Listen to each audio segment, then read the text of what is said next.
Hello students.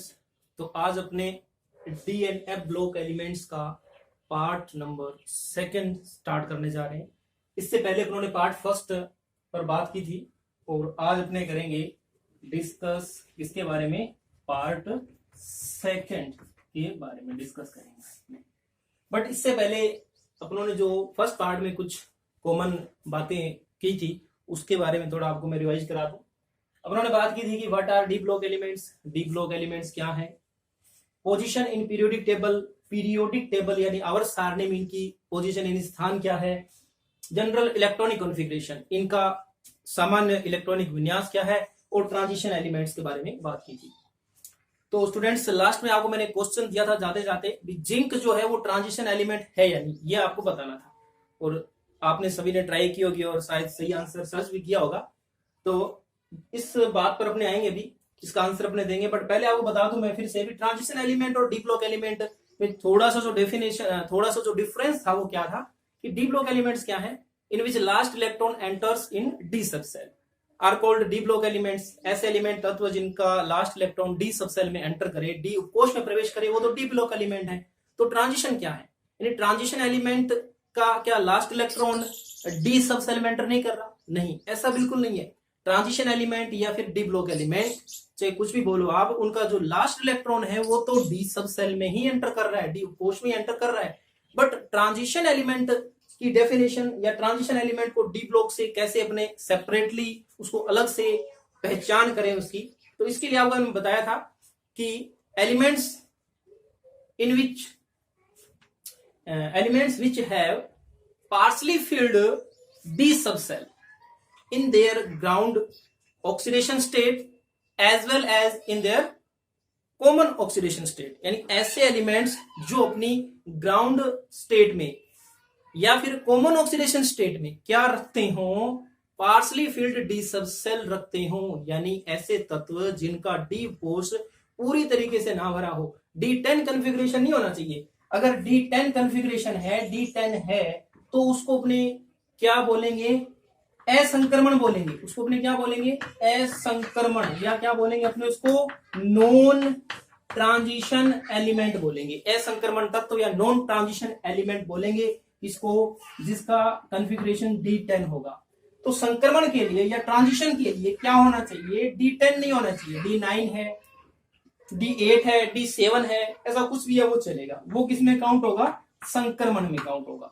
तो संक्रमण या ट्रांजिशन एलिमेंट को डिफाइन अपनों ने किया था कि ऐसे एलिमेंट जिनकी ग्राउंड स्टेट या फिर किसी कॉमन ऑक्सीडेशन स्टेट में जो डी सब सेल है उनका वो क्या हो, पार्शली फिल्ड हो। पार्शली फिल्ड का मतलब आपको ध्यान है जो पूरी तरीके से यानी कंप्लीट नहीं फिल है, यानी जिसमें डी में 10 इलेक्ट्रॉन नहीं है और 10 के अलावा कुछ भी है 9, 8, 7, तो वो किस में काउंट हो जाएगा, संक्रमण या फिर ट्रांजिशन एलिमेंट।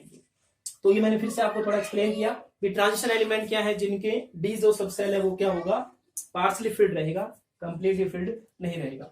अब अपनी बात कर रहे हैं भी एक ग्राउंड स्टेट में और कॉमन ऑक्सीडेशन स्टेट में, इसका क्या मतलब है। यहाँ थोड़ा सा कंफ्यूजन हो सकती है आपको भी, सर बोल रहे हैं ground state and common oxidation state, यानी ग्राउंड स्टेट का मतलब क्या है। जैसे अपने एग्जांपल लिया था कॉपर का, इससे पहले अपने कॉपर की बात की थी। चलो आज अपने जिंक की बात कर लेते हैं। तो जिंक का एटॉमिक नंबर है 30। अब जिंक का मैं क्या लिख रहा हूँ, इलेक्ट्रॉनिक कॉन्फ़िगरेशन।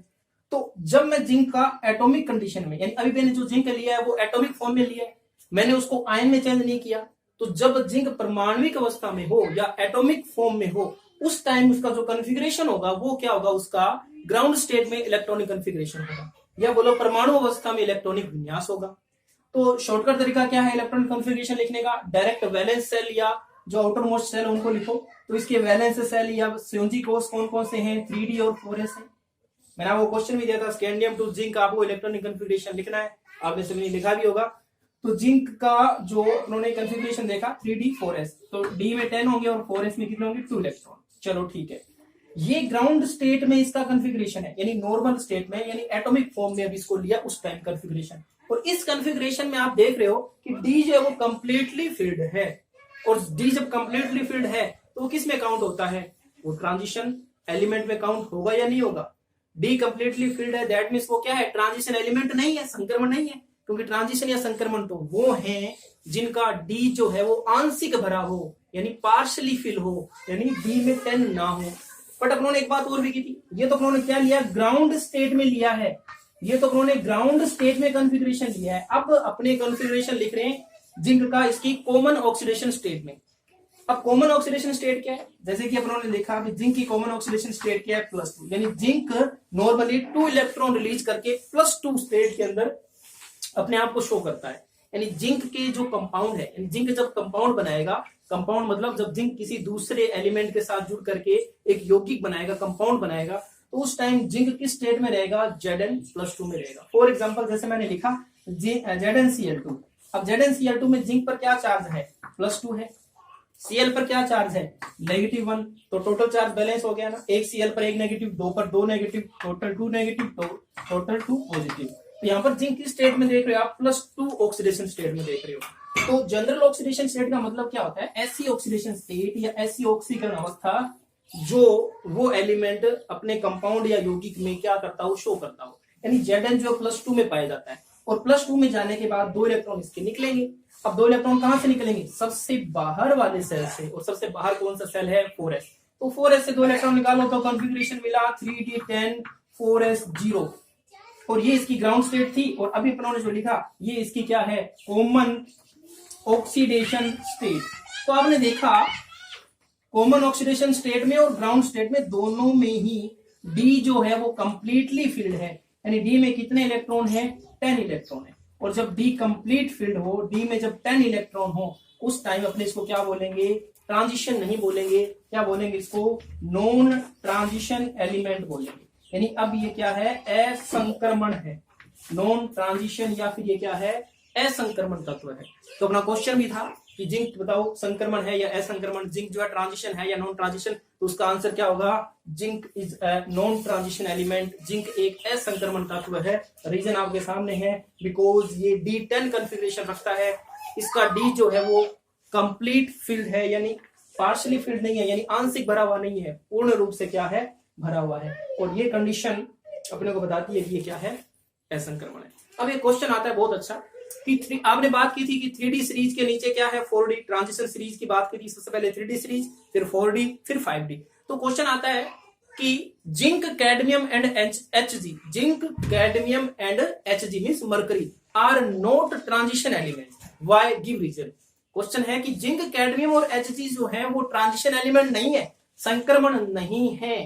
तो अभी अपने बात की भी जिंक तो नहीं है, क्लियर भी हो गया।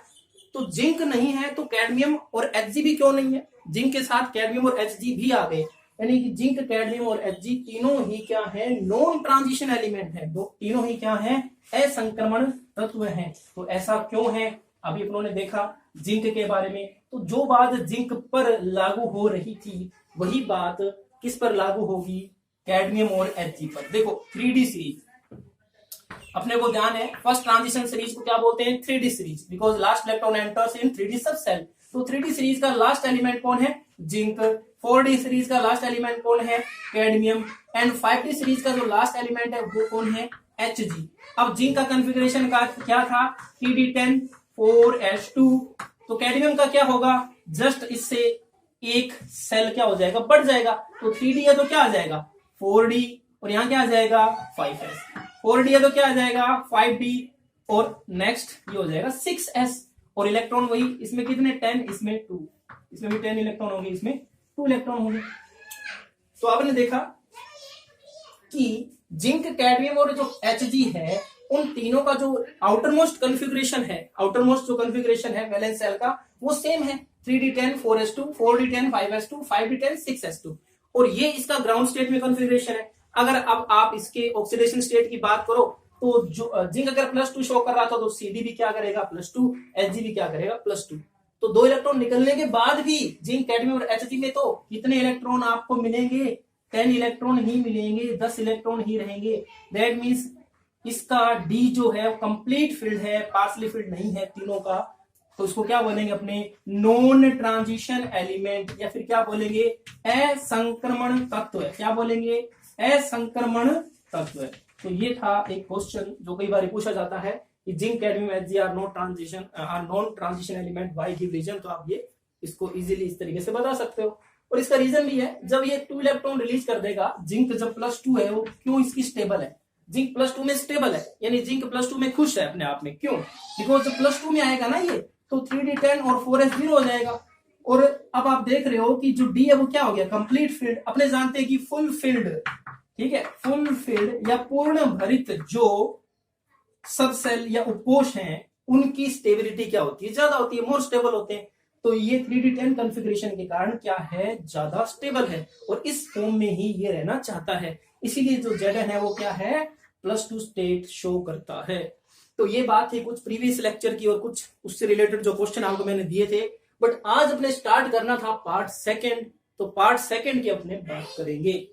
तो स्टूडेंट्स पार्ट सेकंड में अपने पार्ट सेकंड में डिस्कस करेंगे सबसे पहले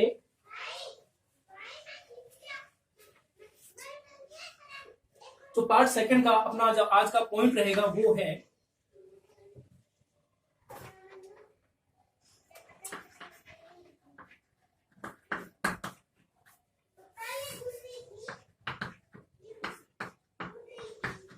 characteristics of first transition series. Characteristics of first transition series.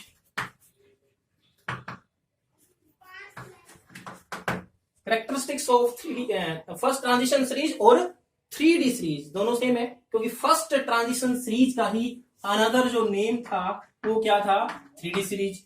या बोलो कि प्रथम संक्रमण श्रेणी के सामान्य अभिलक्षण या गुण। तो आज अपने बात करने जा रहे हैं फर्स्ट ट्रांजिशन सीरीज के जो जनरल प्रॉपर्टीज है उनके बारे में। और फर्स्ट ऑफ ऑल जो सबसे पहली प्रॉपर्टी अपने डिस्कस करेंगे वो है, सबसे पहली प्रॉपर्टी जो अपने डिस्कस करने जा रहे हैं वो है atomic size. Atomic size, atomic size यानी क्या, परमाणु आकार।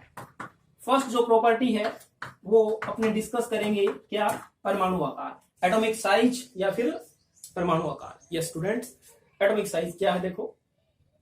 तो ट्रांजिशन सीरीज के अंदर अपने डिस्कस किसको करेंगे, फर्स्ट या फिर 3D ट्रांजिशन सीरीज को। अपनों ने 3D 4D 5D की बात की है, बट डिटेल से इस चैप्टर में अपने को जिस सीरीज के बारे में डिटेल स्टडी करनी है ना वो ओनली 3D सीरीज यानी फर्स्ट ट्रांजिशन सीरीज है अपनी। इसीलिए अपने स्पेशली क्या कर रहे हैं, फर्स्ट या फिर 3D ट्रांजिशन सीरीज की बात कर रहे हैं।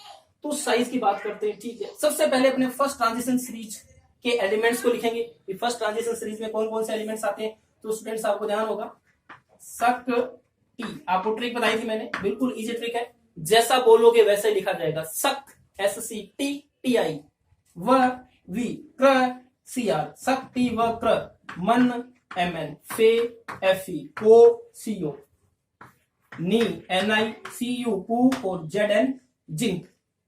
ये जो अपनी है ट्रिक है, इससे अपने इजीली इनको याद रख सकते हैं। शक्ति वक्रमण फेकोनी कूजन।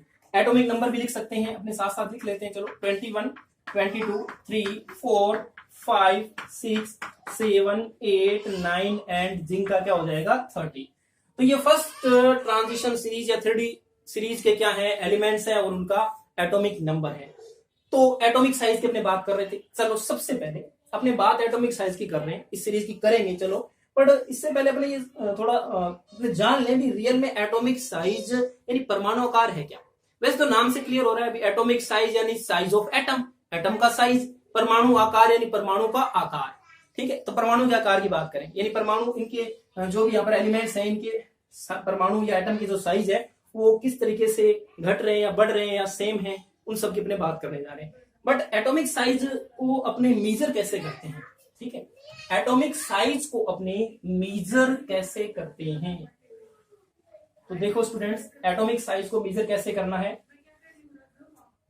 देखो अपने जानते हैं कि एटम के अंदर सबसे सेंटर पार्ट में क्या है, न्यूक्लियस है। सबसे अंदर ही अंदर क्या है, न्यूक्लियस होता है। और न्यूक्लियस के बाहर क्या होते हैं, सेल। न्यूक्लियस के बाहर क्या होते हैं, कोश, यानी क्या होती है, कक्षाएं। तो अभी अपनों ने न्यूक्लियस लिया और उसके बाहर ये मैंने ले ली फर्स्ट सेल, ये shell number 2, shell number 3, shell number 4 ले लिया। 4 क्यों लिया, क्योंकि अपने 3D ट्रांजिशन सीरीज की बात कर रहे हैं और 3D ट्रांजिशन सीरीज के अंदर जो अपना लास्ट वाला सेल है वो कौन सा था, 4s था। और जस्ट अंदर वाला उपांत्य कोश भी बोलते हैं इसको, या पेरेंटिमेट सेल भी बोलते हैं, पेरेंटिमेट सेल यानी जस्ट पहले वाला, ठीक है, यानी लास्ट से जस्ट पहले वाला, सेकेंड लास्ट।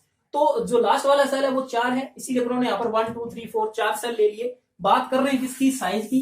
एटम की साइज को कैसे मेजर किया जाए, कैसे समझा जाए, तो एटम के जो न्यूक्लियस में जो सेंटर पार्ट है, न्यूक्लियस में जो सेंटर पार्ट है, तो सेंटर पार्ट यानी न्यूक्लियस से लेकर के आउटर मोस्ट इलेक्ट्रॉन, यानी आउटर मोस्ट इलेक्ट्रॉन मान लो इसमें बैठा है, कौन से में बैठेगा, 4 सेल में बैठेगा, 4 सेल में।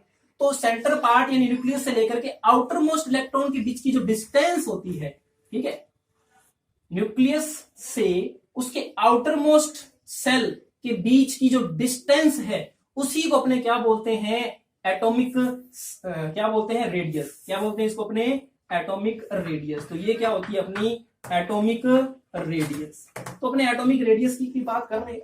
अपनी जो हेडिंग है, फर्स्ट जो कैरेक्टरिस्टिक्स अपने लेके चल रहे हैं वो क्या है, एटॉमिक साइज या फिर बोलो एटॉमिक रेडियस। तो पहले अपने ये देखा भी एटॉमिक रेडियस है क्या, इसको कैसे अपने समझे। तो न्यूक्लियस के सेंटर पार्ट से उसके आउटर मोस्ट इलेक्ट्रॉन के बीच की जो डिस्टेंस होगी उसको क्या बोला जाएगा, एटॉमिक रेडियस। ओके स्टूडेंट्स, तो अब अपने बात करते हैं कि इसकी एटॉमिक रेडियस के बारे में क्या जनरल ट्रेंड है, यानी क्या इसके बारे में, इसकी साइज के बारे में, इसके साइज को लेकर के क्या कहा जाता है। तो स्टूडेंट्स ये कहा जाता है कि जब अपने स्कैंडियम टू जिंक यानी 3D सीरीज के अंदर अपने जब लेफ्ट टू राइट जाते हैं, तो चेंज अपने देख रहे हैं सीरीज के अंदर, तो सीरीज में कैसा चला जाता है, left to right.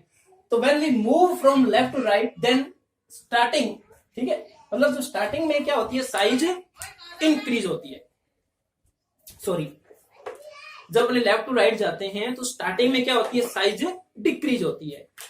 And mid में क्या हो जाती है, मिड में आकर के साइज क्या हो जाती है, कांस्टेंट हो जाती है। स्टार्टिंग में साइज क्या होती है, डिक्रीज, मिड में क्या हो जाती है, कांस्टेंट यानी फिक्स हो जाती है ना, मतलब ऑलमोस्ट सेम हो जाती है। और एंड में, ठीक है, एंड में मतलब जब ट्रांजिशन सीरीज के अपने लास्ट में चले जाते हैं लेफ्ट साइड में, तो फिर साइज क्या होती है, इंक्रीज, स्लाइटली इंक्रीज। यानी ये जो इंक्रीमेंट या डिक्रीमेंट हो रहा है जो भी, ये ज्यादा नहीं होता, स्लाइटली हो रहा है, थोड़ा थोड़ा होता है। तो रियल में कहा जाए कि 3D ट्रांजिशन सीरीज की साइज में क्या है, उतार चढ़ाव आ रहा है, यानी एक जनरल रेगुलर तरीके से चेंज नहीं आ रहा है, यानी रेगुलर साइज डिक्रीज, स्टार्टिंग में साइज डिक्रीज होना स्टार्ट हुई तो एंड तक डिक्रीज होनी चाहिए थी, ऐसा नहीं हुआ। तो ये एक जनरल या फिर रेगुलर चेंज क्यों नहीं आ रहा, ठीक है। तो साइज में जो यहां पर चेंजिंग होती है वो क्या होती है, इररेगुलर होती है, ठीक है। 3D ट्रांजिशन सीरीज या फर्स्ट ट्रांजिशन सीरीज में स्कैंडियम टू जिंक जाने पर साइज में जो चेंजेस है वो क्या है, इररेगुलर है, अनियमित है। मतलब कोई चीज अगर घट रही है तो लगातार घटती रहे, ये तो रेगुलर हो गया, नियमित हो गया। बट कोई चीज घट रही है, घटते घटते फिर क्या हो गई, फिक्स हो गई, फिर बाद में क्या होने लग गई, बढ़ने लग गई, दैट मीन्स क्या है, ये क्या है, अनियमित या फिर इररेगुलर चेंज है। अब अपने इसी बात को समझना भी इररेगुलर चेंज क्यों हो रहा है। बट इससे पहले अपने को एक बात करनी है। रियल में ये जो बात अपने को करनी है, +1 का ये पार्ट है, +1 में आपने जरूर इसको, मैंने आपको करवाया भी था, आपने अच्छे से किया भी है। तो डिटेल से अगर इसको अपने यहाँ पर डिस्कस करने लग जाएंगे तो अपने क्या हो जाएंगे, इस चैप्टर से आउट हो जाएंगे। तो आपको सिंपली मैं एक शॉर्ट तरीके से बता देता हूँ। रियल में साइज जो है वो किससे कंट्रोल होती है, यानी आपको क्या बताना है, आपको ये बताना है कि आपका जो पॉइंट है वो क्या है, एटॉमिक रेडियस या फिर एटॉमिक साइज। अब एटॉमिक साइज या एटॉमिक रेडियस को क्या है, 2 फैक्टर्स क्या करते हैं, कंट्रोल करते हैं। यानी 2 कारक हैं जो किसी परमाणु की साइज को, एलिमेंट की साइज को क्या करते हैं, कंट्रोल करते हैं। फर्स्ट जो इसका फैक्टर है उसको बोला जाता है जेड इफेक्टिव, और सेकंड को बोला जाता है शिल्डिंग इफेक्ट। ये आपने डेफिनेटली +1 में सुना है और डिटेल से पढ़ा भी है, Z effective and shielding effect. इसको बोलते हैं अपने जेड इफेक्टिव को प्रभावी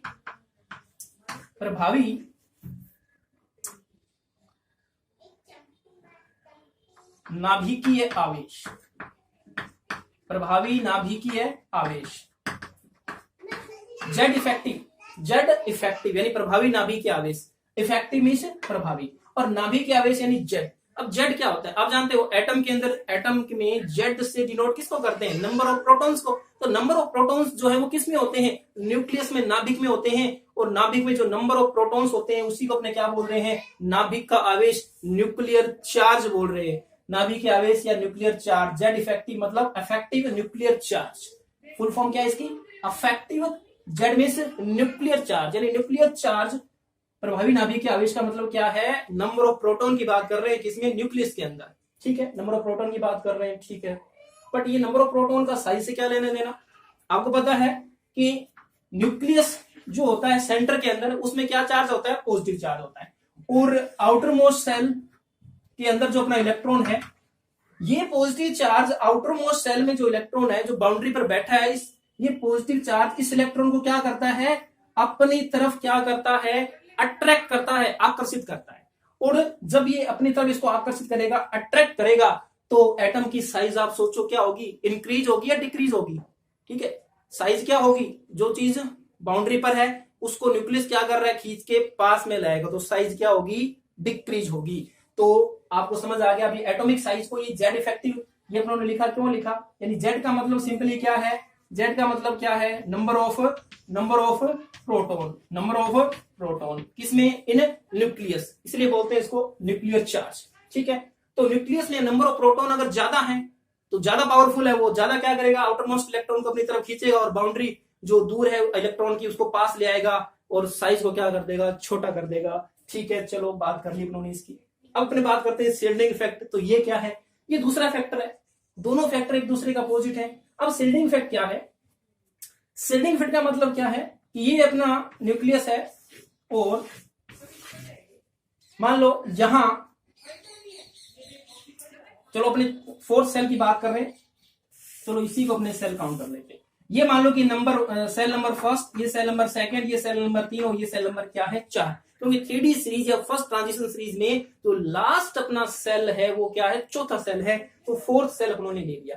तो लास्ट इलेक्ट्रॉन किसमें बैठा होगा, 4 में, यानी 4s में, और 4s के जस्ट अंदर की तरफ कौन सा सेल होगा बताओ, तीसरा, और तीसरे सेल में कौन सा सब सेल होगा बताओ, 3D उपकोष होगा। तो आप देख रहे हो स्टूडेंट कि अपना जो आउटर मोस्ट जो सेल है वो तो 4s है, बट उससे जस्ट अंदर वाला जो पेनल्टीमेट सेल या फिर जस्ट अंदर वाला सब सेल है वो क्या है, 3D है। अब शिल्डिंग इफेक्ट का मतलब क्या है, हिंदी में इसको क्या बोलेंगे, परिरक्षण प्रभाव, क्या बोलेंगे, परिरक्षण, परिरक्षण प्रभाव, नाम से पता लग रहा है, परिरक्षण, परि मतलब घेरा, रक्षण मतलब रक्षा का, रक्षा कवच जिसको बोलते हैं अपने, तो ये परिरक्षण करता है। कैसे करता है, क्या करता है, देखते हैं। शिल्ड, शिल्ड मतलब चीज को कवर कर लेना, तो शिल्ड कैसे करता है, मतलब ये है कि ये न्यूक्लियर चार्ज, न्यूक्लियस का जो अट्रैक्शन है वो कहां लग रहा होगा, 4s पर, 4s पर न्यूक्लियस का अट्रैक्शन लगेगा, तभी जाकर के 4s के इलेक्ट्रॉन पर अट्रैक्शन फील होगा और वो साइज उसकी क्या हो जाएगी, छोटी हो जाएगी। बट बीच में कौन आ रहा है, 3D, बीच में कौन आ गया है, 3D, बीच में कौन आ गया है, 3D आ गया है। अब इस 3D के कारण क्या होगा, ये जो 3D अपना 3D सब सेल है ये क्या करेगा, 4s को बचाएगा, किससे, न्यूक्लियस से, न्यूक्लियस के अट्रैक्शन से। कैसे बचाएगा, क्योंकि अब यहां तक, चलो यहां से न्यूक्लियर इसने क्या अपनी पावर, अपनी मार करनी स्टार्ट की, मतलब इसने अपनी पावर को दिखाना स्टार्ट किया, न्यूक्लियस ने धीरे धीरे यहां पहुंचा, यहां पहुंचा, यहां पहुंचा, फिर इसको क्रॉस करके तो यहां पर जाने वाला है ना ये, बट इसको क्रॉस करके इसको यहां पर आना पड़ेगा। दैट मीन्स कि क्या है, जो अपना 4s है उसमें जो इलेक्ट्रॉन बैठा है वहां तक पहुंचने के लिए इस न्यूक्लियर चार्ज को यहां 4s तक आने के लिए पहले किससे मुकाबला करना पड़ेगा, या पहले बीच में कौन इसको रोकेगा, कौन रोकेगा, 3D। यानी 3D क्या करेगा, जितने न्यूक्लियस, यहां पर न्यूक्लियस की जितनी पावर है, न्यूक्लियस की जितनी पावर है उतनी पावर यहां नहीं जाने देगा। मान लो कि इसकी पावर 10 यूनिट है, तो क्या रियल में 10 यूनिट की इक्वल पावर यहां आएगी, नहीं आएगी, क्योंकि कुछ पावर क्या कर लेगा, ये जो 3D है इसने क्या कर रखा है, ये जस्ट इसके बाहर घेरा बना के बैठा है न्यूक्लियस के बाहर, न्यूक्लियस को इसने क्या कर रखा है, न्यूक्लियस को 3D ने क्या कर रखा है, घेर रखा है, और घेरने को अपने क्या बोल रहे हैं, शिल्डिंग करना बोल रहे हैं। तो न्यूक्लियस को इसने क्या कर रखा है, शिल्ड कर रखा है, और जब न्यूक्लियस को इसने शिल्ड कर लिया तो इसका अट्रैक्शन जितना यहां पर जाना चाहिए था उतना नहीं जाएगा, उससे कुछ कम जाएगा, और इसका फायदा क्या होगा कि इसका अट्रैक्शन कम लगेगा। जब न्यूक्लियस का अट्रैक्शन बाहर वाले पर जितना लगना चाहिए उतना नहीं लगेगा, उससे थोड़ा कम लगेगा, तो उसकी साइज क्या होगी, तो वो तो पास तो आ नहीं पाएगा, न्यूक्लियस के पास नहीं आ पाएगा, या तो वो वहीं रहेगा या फिर उससे थोड़ा दूर जाएगा। दैट मीन साइज क्या हो जाएगी, इंक्रीज हो जाएगी, साइज क्या हो जाएगी, बढ़ जाएगी। तो स्टूडेंट्स अपनों ने बात की जो टू फैक्टर्स की। फर्स्ट फैक्टर होता है जेड इफेक्टिव। जेड इफेक्टिव आपको मैंने बताया कि जेड इफेक्टिव पूछ लिया, नाम पर मत जाओ, जेड इफेक्टिव पता नहीं क्या लिखा हुआ है, Z effective simple. Effective means क्या है, मैंने बता दिया वो प्रभावी, और जेड मतलब क्या, नाभिक या वैसे नहीं, न्यूक्लियर चार्ज। अब न्यूक्लियर चार्ज क्या है, नंबर ऑफ प्रोटॉन है जो किस में रहते हैं, न्यूक्लियस में रहते हैं, और न्यूक्लियस में जो नंबर ऑफ प्रोटॉन होते हैं उन पर पॉजिटिव चार्ज होता है, और positive charge always attract to the negative charge, और नेगेटिव चार्ज किस पर होता है, इलेक्ट्रॉन पर। तो इलेक्ट्रॉन कहाँ है, आउटर मोस्ट सेल में। तो अंदर वाले जो पॉजिटिव, जो सारे के सारे न्यूक्लियस में प्रोटॉन बैठे हैं, वो बाहर वाले इलेक्ट्रॉन जो घूम रहा है उसको क्या कर रहे हैं, अपनी तरफ खींच रहे होंगे। और जब इनका पावर ज्यादा होगा तो ये जब न्यूक्लियस का पावर ज्यादा होगा तो ये ज्यादा खींचेंगे, तो साइज क्या हो जाएगी, कम हो जाएगी। बट साथ में एक फैक्टर और भी है, शिल्डिंग इफेक्ट, परिरक्षण प्रभाव। वो क्या कर रहा है कि इस न्यूक्लियस को, जो कि आउटर मोस्ट के लिए खतरा है, आउटर मोस्ट सेल के लिए जो क्या है खतरा है, उसके चारों तरफ क्या कर देता है, वो घेराबंदी कर देता है। चारों तरफ क्या कर देता है, घेराबंदी कर देता है, यानी उसको पूरे को सील्ड कर देता है। और जब ये पूरा सील्ड हो जाएगा तो इसका अट्रैक्शन जितना जाना चाहिए 4s तक उतना तो नहीं जाएगा ना, इससे कुछ कम जाएगा। तो कम जाएगा तो साइज क्या होगी, सोचो आप, इसकी पावर न्यूक्लियस की बाहर जितनी पहुंचनी चाहिए उतनी तो नहीं जाएगी, कम जाएगी, तो साइज क्या हो जाएगी, बढ़ जाएगी। तो ये दो फैक्टर जो है एटॉमिक साइज को कंट्रोल करते हैं, Z effective and shielding effect. आप ये भी कह सकते हो कि जो 3D सब सेल है, इसमें जब इलेक्ट्रॉन आने लगेंगे, जब इसमें इलेक्ट्रॉन होंगे तो ये इसके इलेक्ट्रॉन और 4s के इलेक्ट्रॉन जो है, इन इलेक्ट्रॉन में रिपल्शन भी होगा। आप ये भी कह सकते हो सेम थिंग है दोनों। जब 3D के इलेक्ट्रॉन 4s के इलेक्ट्रॉन पास पास है तो 3D और 4s इलेक्ट्रॉन में क्या होता है, सेम चार्जेस में क्या होता है, रिपल्शन होता है, प्रतिकर्षण होता है।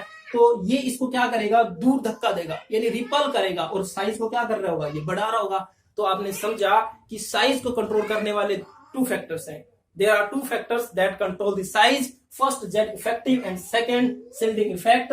If shielding effect is powerful, मतलब अगर जेड इफेक्टिव आपका ज्यादा मजबूत रहेगा तो साइज क्या होगी, कम, डिक्रीज होगी, और शिल्डिंग इफेक्ट आपका ज्यादा रहेगा तो साइज क्या होगी, इंक्रीज होगी। अब बात आती है, अपने को क्या पता लगेगा कि जेड इफेक्टिव ज्यादा पावरफुल है या शिल्डिंग इफेक्ट ज्यादा है, तो उसके लिए अपने अभी आगे बात करते हैं।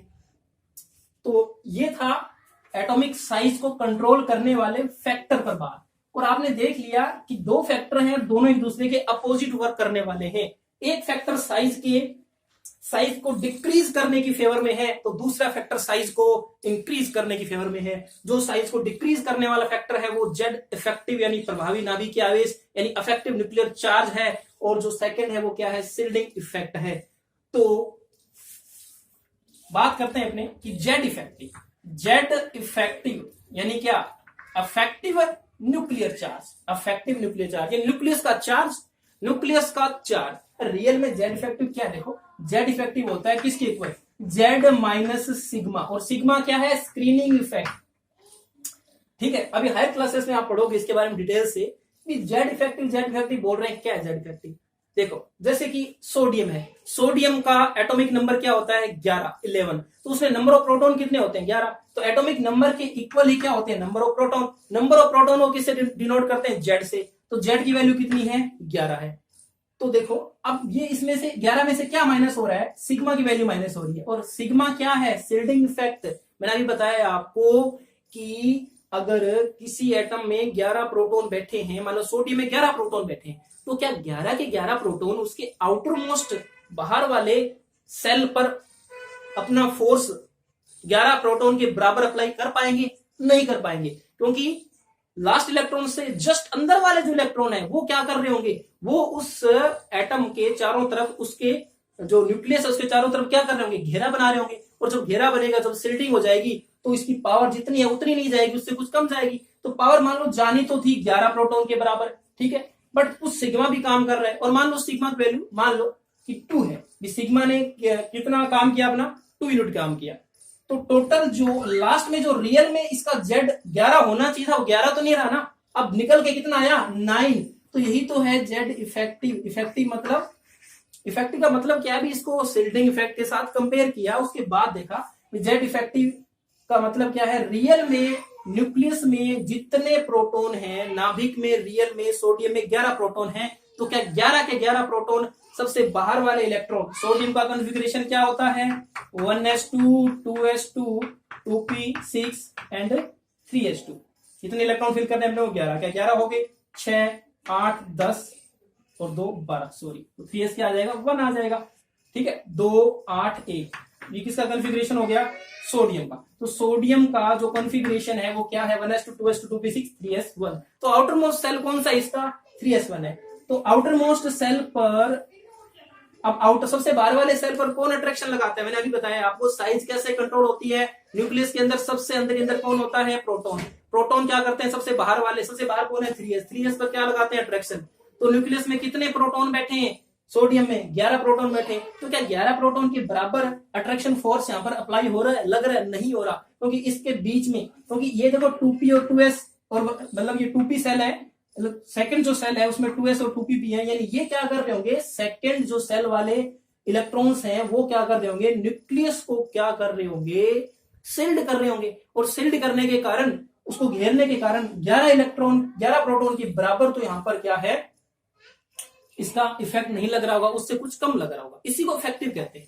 इफेक्टिव मतलब रियल में कितना काम कर रहा है, सोडियम का काम करना चाहिए कितना 11 प्रोटॉन के बराबर, बट रियल में क्या 11 के बराबर कर रहा होगा, नहीं, क्योंकि उसके आउटर मोस्ट सबसे बाहर वाले सेल से अंदर वाले जो सेल के इलेक्ट्रॉन्स हैं वो न्यूक्लियस को क्या कर रहे होंगे, सील्ड कर रहे होंगे, परिरक्षण कर रहे होंगे। उस कारण जो रियल में न्यूक्लियस या नाभिक आवेश की वैल्यू है वो क्या है, 11 के बराबर नहीं आएगी, उससे कुछ कम आएगी। तो ये थोड़ा सा मैंने और आपको एक्स्ट्रा बताया, बाकी आपको इतना कुछ नहीं सोचना है, सिंपल है। जेड इफेक्टिव इंक्रीज होगा, न्यूक्लियर पावर अगर ज्यादा है तो साइज डिक्रीज होगी, एंड सील्डिंग इफेक्ट अगर ज्यादा स्ट्रॉन्ग हो गया तो साइज क्या हो जाएगी, इंक्रीज हो जाएगी। और सील्डिंग इफेक्ट परिरक्षण प्रभाव क्या है मैंने अभी आपको बताया है।